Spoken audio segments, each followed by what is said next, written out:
Ano ba itong luluto natin? Ito ay ampalaya. Ampalaya na ano tong may itlog, siyempre sibuyas, bawang, may kamatis, no? Opo. Kamatis, ampalaya, itlog. Ilang pirasong itlog nandito?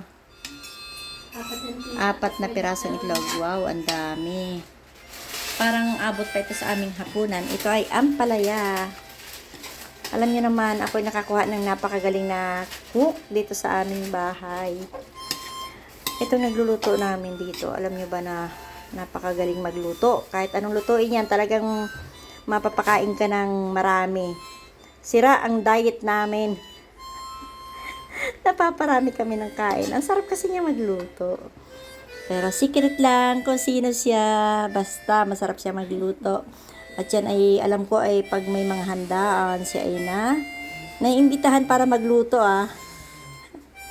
Kaya syempre, yung mga bisita ay tuwan-tuwa na mag-sharon. Dahil napakasarap ng kanyang lutuin. Tingnan nyo naman ang ampalaya. Ampalaya lang yan pero kung tingnan mo pa lang ay matatakam ka na. Wala itong karne Meron tita. Ay, sorry naman, meron pala. Yung beef na ground beef, oo. Yung binili namin kahapon. Wow, ang yummy naman. Ito ay hindi niya piniga. Wala siyang piga-piga, pero wala siyang pait. Ang sarap. Kain tayo, guys. Ito ay ulam namin. Tanghali at ewan kung aabutin ng hapunan kasi masarap yung luto niya. Napapagana kaming kumain. Ayan, ang ampalaya. Pwede tayong kumain habang si nanay ay nagtutumugtog. Ang aming celebrant bukas ay birthday niya pero wala kaming handaan. Ilang minutes na ba to?